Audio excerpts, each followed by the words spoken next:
En una celda húmeda del corredor de la muerte, un hombre escribe. Sus dedos sangran sobre las teclas.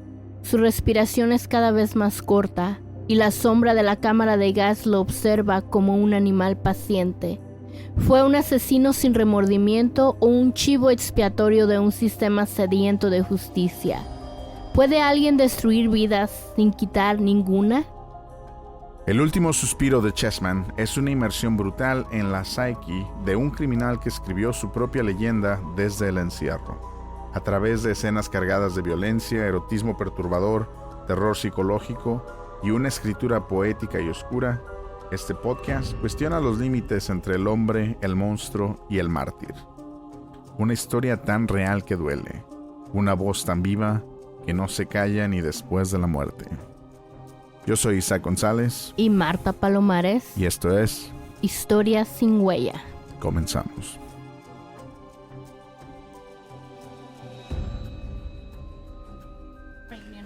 Carol Whittier Chessman nació con un nombre que no le pertenecía. Carol, decían, era un nombre común entre daneses, pero en los pasillos de su infancia, entre los crujidos de la pobreza y el hedor de la descomposición familiar, ese nombre sonaba a burla. Carol, la niña, se reían los otros, y el pequeño asmático, con los ojos llenos de lágrimas y rabia, apretaba los dientes hasta hacerse sangre en las encías. Los primeros recuerdos de Carol estaban teñidos por el olor de las Biblias viejas y los silencios opresivos de su hogar. Su madre Hayley era una mujer petrificada por la fe. Había aprendido a no llorar, a no desear, a no tocar. Su padre Cyril era un cadáver que aún vivía. Después de perder 3 empleos, 2 hijos no nacidos y una parcela en Michigan, ya no tenía voz. Solo se le veía sentado junto a la ventana, murmurando cosas a nadie y con los ojos vacíos. El golpe que lo arrastró todo ocurrió en una carretera polvorienta, un día cualquiera. Hallie, al volante, tratando de encontrar algo de vida fuera del polvo, fue embestida por un camión. Cuando Carol la vio en el hospital, su rostro era un mapa de hematomas y su cuerpo una escultura torcida de huesos rotos. Ella no volvió a caminar, no volvió a cocinar, no volvió a abrazarlo. Era un mueble con ojos. El niño de apenas 8 años volvió a casa solo esa noche y entendió que estaba condenado. Su cuerpo, débil y enfermo, sufrió los ataques del asma como si fueran maldiciones divinas. Pasaba las noches luchando por respirar, mirando al techo y deseando morir. Una fiebre encefálica lo dejó postrado por semanas, pero al despertar ya no era el mismo. Empezó a mirar a las personas como si fueran piezas en un tablero, objetos útiles o prescindibles. El cariño se volvió debilidad, la religión una farsa y la piedad una palabra vacía. A los 10 años ya robaba comida en los mercados y embabucaba a borrachos para sacarles monedas. Lo hacía sin culpa, lo hacía con rabia, lo hacía con hambre. A los 13, golpeó con una piedra a un hombre que intentó abusar de él detrás de una tienda. Le destrozó la mandíbula. Nadie lo denunció, nadie dijo nada. Fue la primera vez que vio sangre tan de cerca y le gustó. En plena Gran Depresión, el mundo era un lugar sin ley y Carol aprendió a vivir como un depredador. Los adultos no eran santos. Eran carroñeros, las reglas no eran mandamientos, eran herramientas para los que sabían romperlas. A los 16 años robó su primer auto, se lo llevó bajo la lluvia, con los vidrios empañados y el corazón galopándole en su pecho.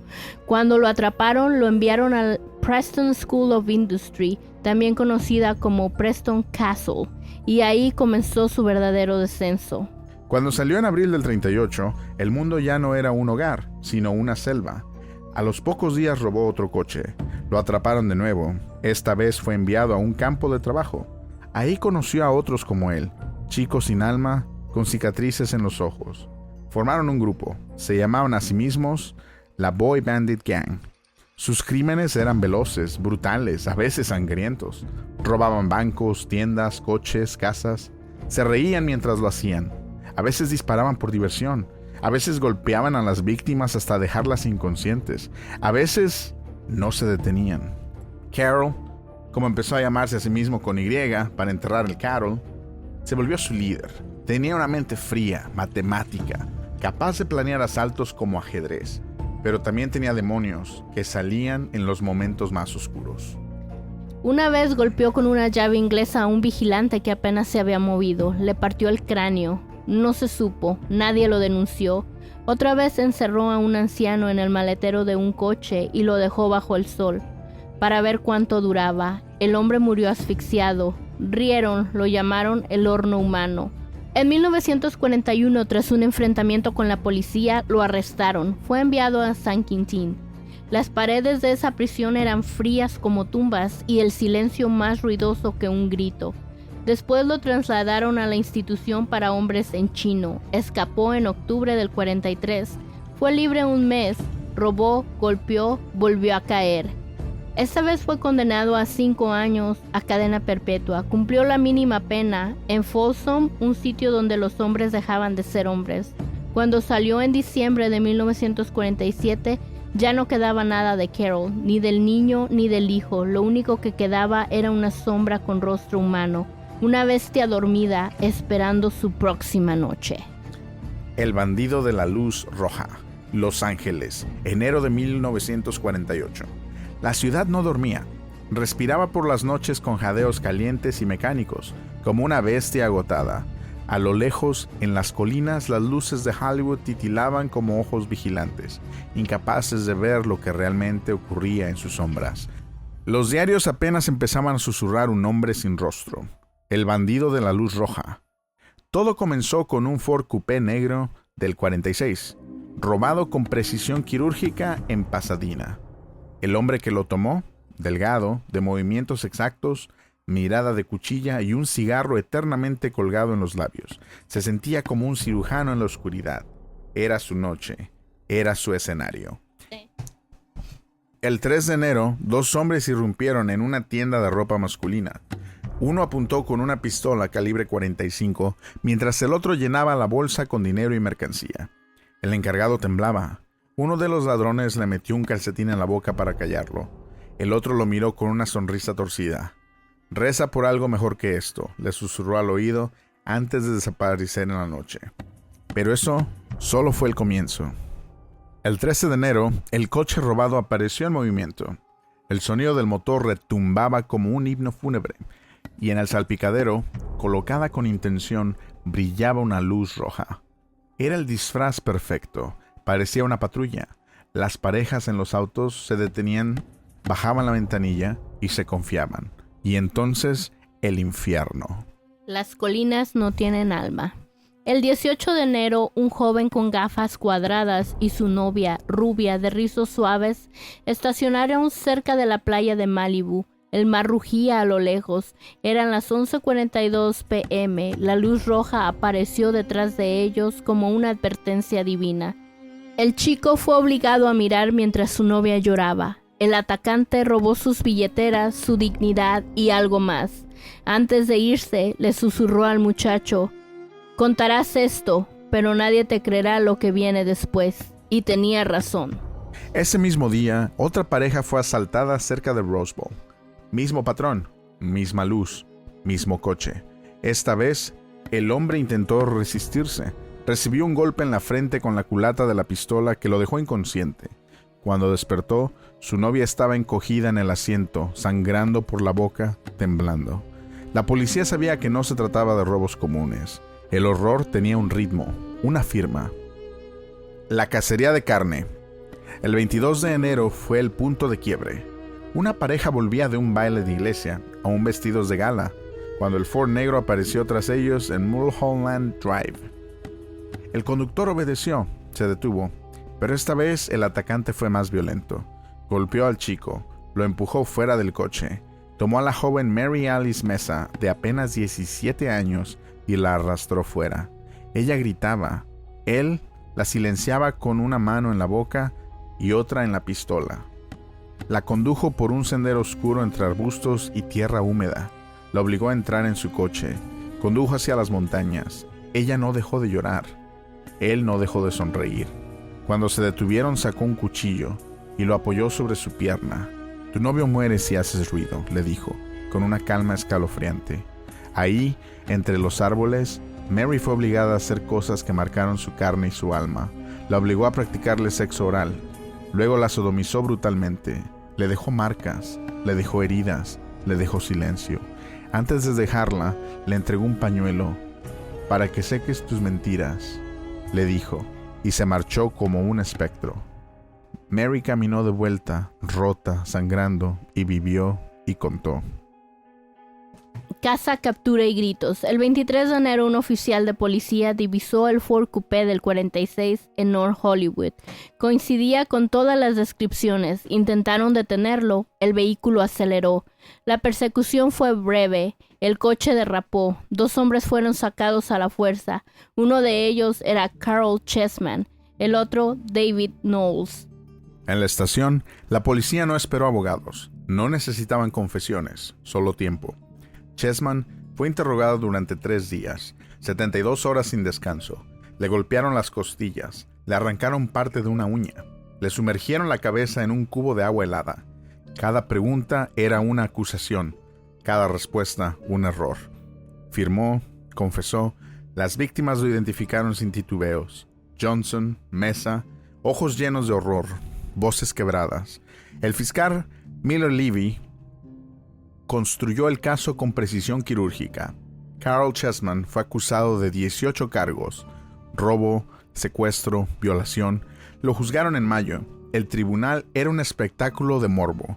La prensa lo llamaba el demonio con pluma. Él escribía en su celda ensayos, protestas, negaciones, pero las pruebas eran un río de sangre. El veredicto fue claro: culpable en 17 de los 18 cargos. La sentencia, pena de muerte. Y nadie gritó, solo él, desde el fondo de su alma, en silencio. San Quintín, prisión del estado, corredor de la muerte, celda 2455. La celda era una herida abierta en el vientre de la prisión, apenas 2 metros por 1, una cama de hierro oxidado, un inodoro que olía a desesperación, una lámpara que colgaba como un ojo ciego del techo, y una máquina de escribir, negra, silenciosa, letal. Allí vivía Carol Chessman, allí moría poco a poco. Desde la celda 2455 el tiempo no avanzaba, no existían los minutos, solo las respiraciones, las suyas, las de otros. Algunas terminaban en gritos, otras en silencio absoluto, interrumpido por el zumbido eléctrico o un rumor de gas. Cada día podía ser el último, pero Carol no era como los demás. Mientras los otros dejaban pudrir entre pensamientos suicidas y rezos a un Dios que nunca contestaba, él escribía, golpeaba las teclas como si se defendiera de un verdugo invisible. Cada palabra era una bala, cada párrafo una sentencia lanzada contra el mundo. Escribir o morir. Comenzó con cartas, luego memorias, luego libros enteros. Celda 2455, Pasillo de la Muerte. Fue su grito más puro, un diario de horror, redención y guerra contra el sistema. Un manifiesto escrito entre ratas, barrotes y alientos de muerte. La tinta de su máquina estaba mezclada con saliva, sangre, sudor y lágrimas. Algunas páginas olían a vómito, otras a miedo, pero todas tenían vida. Las primeras copias cruzaron los muros de San Quintín como contrabando sagrado. Pasaron de celda en celda, luego de manos en manos, y luego llegaron al mundo. Hollywood lo llamó. Columbia Pictures compró los derechos, rodaron la película, cambiaron su nombre, su rostro, pero no su historia. Nadie podría borrarla. Y él, encerrado, sonreía. Una nación mirando al verdugo. Desde Argentina hasta Noruega las cartas llegaban por cientos. Niños, ancianos, artistas, abogados, anarquistas, curas y prostitutas escribían a la prisión. Le hablaban, lo defendían, lo rezaban. No puede morir, decían, es inocente. O al menos no merece el gas. Afuera el mundo comenzaba a ver a Chessman no como un criminal, sino como un símbolo, un mártir, un hombre condenado por una ley absurda, la infame pequeña ley Lindenberg, que permitía la pena de muerte por secuestro con daño físico, aunque nadie hubiese muerto. Los crímenes eran atroces, sí, pero ¿merecían la cámara de gas? Incluso aquellos que lo odiaban admitían que el proceso había estado plagado de errores, transcripciones incompletas, confesiones arrancadas con violencia, identidades cuestionables y un sistema judicial más interesado en castigar que en comprender. Pero la máquina no se detenía. Los juegos del verdugo. Chessman jugó con el sistema como un maestro del ajedrez. Cada apelación era una jugada estratégica, cada recurso legal una trinchera. Sabía cómo ganar tiempo, cómo humillar a los fiscales, cómo agotar a los jueces. No pueden matarme mientras escribo, gritaba a través de sus libros.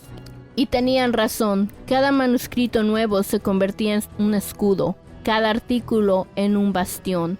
Pero también tenía enemigos, guardias que le escupían en la comida, celadores que apagaban su luz de madrugada, compañeros de prisión que deseaban verlo morir solo para silenciar sus teclas. Una noche, un reo le arrojó orina desde la celda continua. ¡Maldito literato! Nadie nos va a salvar con palabras. Pero Carroll no respondía, solo escribía, solo pensaba. En su mente, cada palabra era una daga, cada página un peldaño más lejos del gas. La máscara y el monstruo.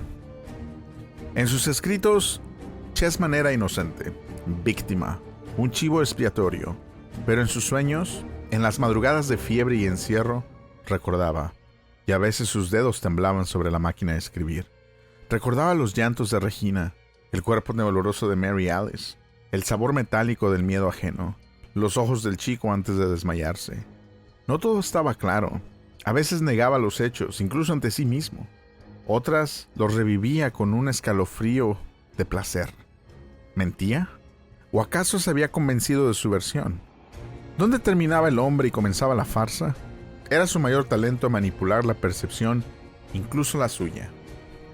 San Quintín, Corredor de la Muerte, 1951 a 1960. Carroll Chessman sobrevivió a 8 fechas de ejecución. 8 veces escuchó cómo afilaban la cuchilla invisible de la justicia. 8 veces caminó por el pasillo final, sintiendo en la nuca el aliento húmedo de la muerte, y 8 veces, como por arte de magia, logró detener el reloj. Los guardias lo odiaban por ello, los otros reos lo envidiaban. Chessman no muere, murmuraban, tiene un pacto con el diablo, pero no era pacto, era estrategia, inteligencia, astucia y un dominio despiadado del sistema legal. Carroll había convertido la ley en un tablero, jugaba contra jueces, fiscales, verdugos y ganaba tiempo. Cada minuto era un triunfo. Afuera, el mundo se dividía entre quienes lo querían ver muerto y quienes pedían clemencia, como si se tratara de un acto sagrado. La ejecución de Carroll Chessman se convirtió en un espectáculo internacional. Protestas en París, cartas desde Buenos Aires, llamados desesperados desde Tokio, Berlín, Oslo y la Ciudad de México. Los retrasos no eran por bondad, eran por miedo. La ejecución de Chessman no era solo la muerte de un hombre, era el juicio a un país, el espejo oscuro de una nación que aún usaba la cámara de gases como símbolo de justicia, y Carroll lo sabía. Cada carta que escribía era una semilla de duda, cada entrevista una herida en el sistema. Cada día que pasaba era un triunfo contra la maquinaria de muerte. «No me matarás hoy», decía en voz baja al escuchar el ruido metálico de las puertas, y el día seguía. Pero el tiempo, incluso para los mejores jugadores, termina por cobrarse la deuda. El gobernador de California, Pat Brown, estaba contra la pena de muerte, pero la ley le ataba las manos. La constitución estatal exigía que cualquier conmutación para un reincidente fuese aprobada por la Corte Suprema de California, y la Corte votó 4-3, no habría clemencia. Brown se encontraba entre la espada y el gas. Intelectuales, artistas, políticos y religiosos inundaban su despacho con súplicas. «No mate a Chessman», le escribió Eleanor Roosevelt. «Es un alma que merece otra oportunidad», dijo Marlon Brando. «Redímase, señor gobernador», rogó un rabino de Nueva York. Incluso su propio hijo, Jerry Brown, intentó convencerlo, pero la ley, como una serpiente vieja, apretaba sin piedad. Aún así, Brown concedió un último aplazamiento de 60 días, alegando razones diplomáticas. El escándalo mundial podría poner en peligro la visita del presidente Eisenhower a Sudamérica. Fue una decisión política, no moral, pero compró tiempo para escribir. San Quintín, 2 de mayo de 1960, 9:55 a.m. El cielo estaba nublado. El aire olía a cloro, metal y ceniza. Chessman se levantó como lo había hecho miles de veces, pero esta mañana el silencio era diferente. Los pasos del guardia eran más lentos. El café tenía sabor a tierra. La luz temblaba sobre la mesa. Se sentó ante su máquina de escribir. Tocó las teclas con suavidad, como si acariciara el rostro de un ser amado. Escribió una línea más y luego otra, y cuando escuchó los cerrojos abrirse, supo que no habría más líneas. Un funcionario de la corte, desesperado, había intentado conseguir un nuevo aplazamiento de emergencia, pero cuando marcó al penal, marcó mal el número. Una secretaria confundida no encontró al encargado. El tiempo perdido fue fatal. Cuando finalmente logró comunicarse con el bloque de ejecución, el botón ya había sido presionado. El gas comenzaba a llenar la cámara. Chessman entró a la cámara sin resistirse. Vestía un overol gris con el número de reo bordado en el pecho. Caminó con la espalda recta, no pidió clemencia, no tembló, se sentó. Le ajustaron las correas, cerraron la puerta. Los testigos miraban desde la sala acristalada. Algunos llevaban lápiz y papel, otros solo los puños cerrados. Uno lloraba. El verdugo tras el vidrio giró la válvula. El zumbido fue tenue al principio. El vapor blanco comenzó a elevarse, danzando como una niebla venenosa. Entonces Carol Chessman movió la cabeza. Un gesto fuerte, repetido, energético. Era la señal. Había prometido que si sentía dolor al morir, movería la cabeza. Y la movió. 1, 2, 3 veces. Su rostro se desfiguró. Los ojos se enrojecieron. Las venas del cuello sobresalieron como serpientes. La espuma comenzó a brotar por la comisura de sus labios. La respiración se transformó en arcadas y finalmente en vacío. Carol Chessman había muerto, 25 días antes de cumplir 39 años. Silencio. Nadie aplaudió. Nadie habló. Su cuerpo fue cremado. Había pedido que sus cenizas fueran enterradas junto a las de sus padres en Forest Lawn, pero el cementerio lo rechazó por razones morales. Así que su abogada Rosalie Asher tomó la urna y la llevó en secreto a la costa de Santa Cruz Island. Allí, en medio del mar gris y el viento salado, esparció las cenizas como si fueran palabras saladas. El océano las recibió en silencio. Chessman se disolvió en el agua, pero su historia no. Casi nadie muere de golpe. Algunos mueren en partes. Otros, como Carol Chessman, mueren muchas veces antes de su ejecución. La historia de Chessman no terminó cuando su corazón dejó de latir. Su nombre quedó grabado en la conciencia de una nación dividida, como un eco que no cesa, como un grito que atraviesa los barrotes del tiempo. ¿Quién era realmente? ¿Un criminal sádico que torturó a inocentes bajo la máscara de autoridad? ¿Un manipulador brillante que usó las palabras para escapar de su destino? ¿Un símbolo trágico del abuso judicial y la pena capital? Tal vez era todo. Tal vez era nada. Un cadáver con tinta. Los libros de Chessman continuaron vendiéndose mucho después de su muerte. La celda 2455, Pasillo de la Muerte, fue traducido a más de una docena de idiomas. The Kid Was a Killer, o traducido al español, El niño fue un asesino, fue finalmente publicado, y algunos críticos literarios lo compararon con la obra de Dostoyevsky por su crudeza, introspección y angustia moral. Pero también aparecieron nuevos testimonios. Algunos afirmaban que había más víctimas, mujeres que nunca hablaron, hombres humillados que se llevaron sus secretos a la tumba, historias enterradas bajo la vergüenza y el tiempo. Uno de los ex reclusos de San Quintín, ya anciano, confesó en una entrevista años después: vi a Chessman una vez mirar al vacío con los ojos llorosos. Pensé que rezaba, pero no. Solo repetía en voz baja: yo no los maté, pero sí los destruí. El monstruo y el mártir coexistían en su sombra. La semilla envenenada. La ejecución de Chessman fue el principio del fin para las condenas de muerte por delitos no letales en Estados Unidos. Tras él, solo 2 hombres más fueron ejecutados bajo esas condiciones. Su caso alimentó décadas de debates sobre justicia, redención y el castigo extremo. La imagen del hombre que moría entre vapores, moviendo la cabeza para decir que sí sentía dolor, rompió algo más en la conciencia colectiva.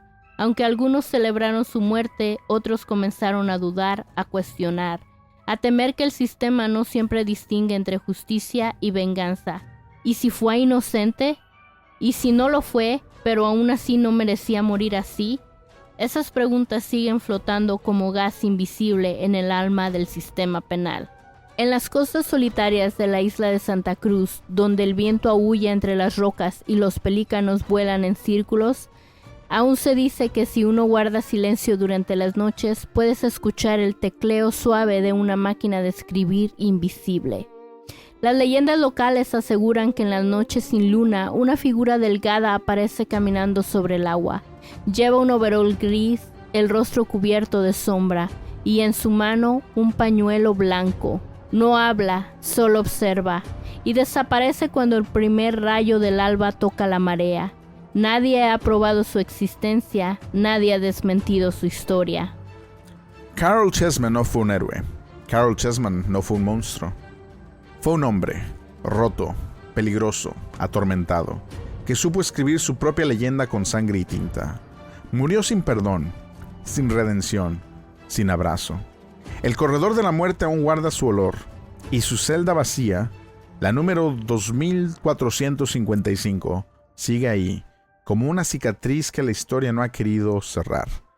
Pero dejó atrás una pregunta que sigue quemando. ¿Merece alguien morir sin haber matado? ¿Y merece vivir quien quebró tantos cuerpos y almas? La respuesta se encuentra en nuestra conciencia. ¿Qué es lo que opinas tú?